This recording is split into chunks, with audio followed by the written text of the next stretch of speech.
Hello Internet, my name is Andrew Eder, and welcome to another episode of Film Editorials. The topic of this week's video is completely different from the topic of last week's video. The only similarity I can think of is that they both have white British guys in the starring role. That's right, Dunkirk is going to be the topic of this week's video. Dunkirk is, of course, a war movie directed by Christopher Nolan and scored by Hans Zimmer. More on that later. And it tells a dramatized version of the events of the Dunkirk evacuation, which was when the British Army and a large portion of the French Army were trying to escape France via the small town of Dunkirk, because the army of Nazi Germany was stomping over all of Europe at the time. Therefore, the British Navy called on a whole bunch of civilian boats to go to Dunkirk to rescue the troops that were stranded on the beach. Now, you're probably saying to yourself, Andrew, I came here for a movie review, not a history lesson. What's the deal? Well, first off, it's the plot of the movie, and I have to tell you that in order for the review to be any good. Secondly, I was a history major in college, so get used to it. Now, the film Dunkirk has three main storylines. The first storyline follows a young soldier who's on the beach in Dunkirk who is trying to escape. The second storyline follows a civilian boat which is on its way to Dunkirk to rescue the civilians. And the third plotline is that of a pilot flying over the beach trying to clear the air of some of the German fighters and bombers so that people can actually get away. If you haven't seen the movie yet, there's one thing you should know going in. And I did not know that going in, so I was very confused for a good chunk of this movie. And that fact is that this movie is not told linearly. In other words, not everything happens chronologically. Sometimes event C comes before event B. As an example, there's one part where the soldier is trying to get on a boat to escape. He climbs onto the boat, and it is nighttime. The movie then cuts away to the civilian boat, and we see Mark Rylance doing some stuff. The movie then cuts to the pilot, and it is also daytime. The movie cuts again back to the soldier on the boat, and it's nighttime again. My first thought was, oh yeah, it's far away, so it would be nighttime. Except it doesn't work that way, because they're not crossing time zones. It's north-south. So it shouldn't be nighttime. Which means that the nighttime stuff happens before the daytime stuff with the pilot and with the civilian boat. I don't feel like I'm doing justice to this concept when I'm trying to explain it right now, but things are intentionally out of order because of the timescale Christopher Nolan is using to tell this story. Early on in the film, he actually tries to tell you that these things are happening over different timescales, but I did not pick up on it. At the start of the movie, when the soldier first arrives at the beach, they show a boat, and there is a caption that says, "Mole, 1 week." Since you've just joined the movie, and there's not a whole lot of commentary in the film, you don't know what that 1 week refers to, or at least I didn't know what that 1 week referred to. Maybe it was totally obvious to the rest of the viewers out there. I thought that perhaps it meant that it takes the mole 1 week to cross the channel, except that seems like a really long time because it's not that far. I totally didn't pick up on the fact that he's talking about that's how long all the stuff involving the soldier takes. Was that really obvious to you? I think we should definitely have this conversation down below in the comments, so leave notes. For comparison, Mark Rylance in the boat is set over the course of a day, and Tom Hardy in his plane is set over an hour. This means ultimately that you're cutting back and forth between a week's worth of events, a day's worth of events, and an hour's worth of events into one movie. So things aren't going to be happening chronologically because the 1 hour is really just crammed in at the end of the week-long story. But it's cut in between to keep the tension high. Now, if you haven't seen the movie yet and you're really confused by my explanation, that's basically how I felt when I was watching the movie. And this attempt at telling the story in a non-linear fashion is definitely my biggest negative about this movie. I don't understand why he did it. It was effective in keeping the tension high, because you'd always be cutting back to the really tense flying section, but it doesn't really help the story, and it confuses things, especially early on when you're cutting back and forth from night and day, and I think there are actually parts that are missing. I don't understand why he did it that way, and I feel like the movie still would have worked if it had been told in a straightforward, linear fashion. Speaking of tension, this movie is supremely intense. It is nerve-wracking, it is stressful, and it is really, really powerful. First, obviously, because of the subject matter. I mean, it's World War II, it's this dramatic moment in the war, and you see the sacrifices and all the hardships that these soldiers had to go through. That's powerful stuff. Second, like I've already mentioned, the pacing always keeps you on the edge of your toes. Basically, every scene has something bad happening to the characters, or every scene includes your expectation that something bad is going to happen. Some suspicion you have about other characters and they're yelling at each other, or you think they're all going to get shot.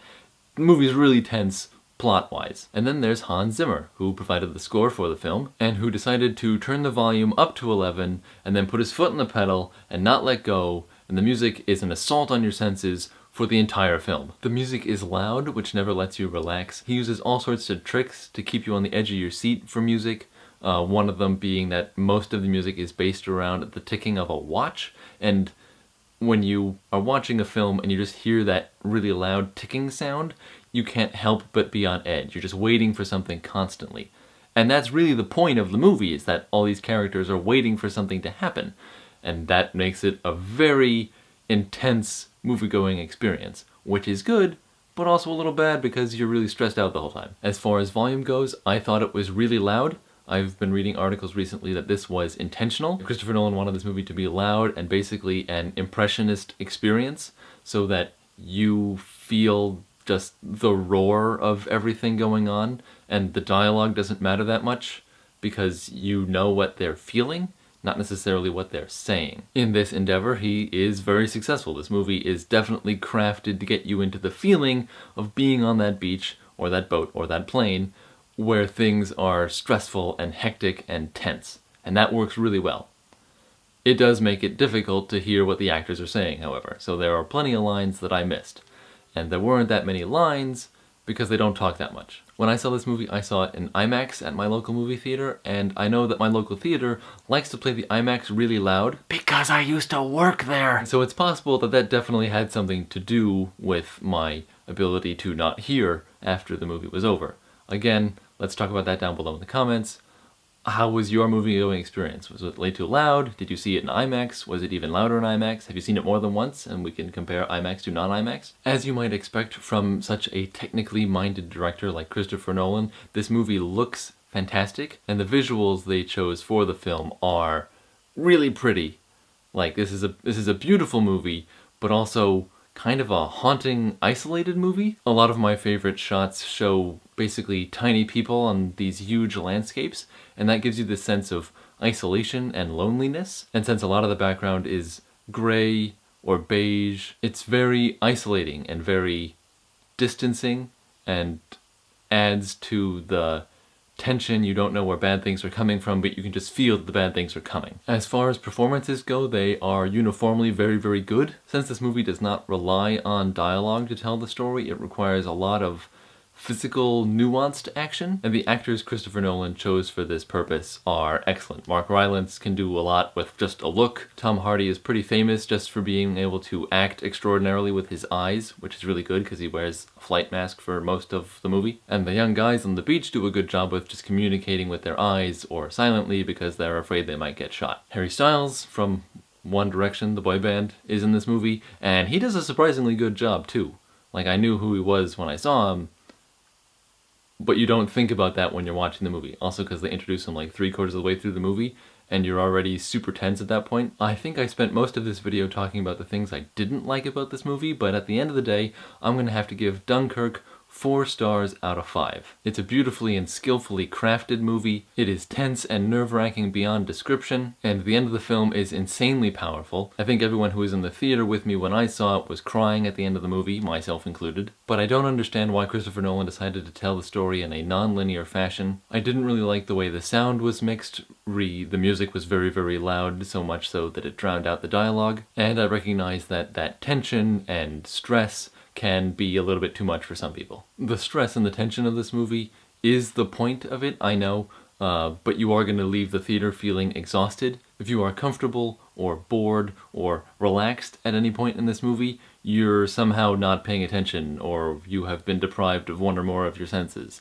It's insanely tense. Accordingly, I really appreciate this movie for what it is and what it does and how powerful it is, but I'm not in a rush to see it again because I don't want to be that exhausted from a movie. Anyway, that's going to be it for today's video. Thank you for watching. As always, please don't forget to like this video, share it with all of your friends, add it to your favorites, leave me comments down below, subscribe to my channel, and follow me on Facebook, Twitter, and Snapchat. If you've just gotten out of the theater and you want to brighten your day a little bit, why not check out my friends over at The Good News Review, tgnreview.com, or their iPhone app. They are an online newspaper of sorts that deals with substantive, positive news stories, things that will improve your day in a lasting way, not just pictures of kittens. Okay, I will see you guys next time. Bye!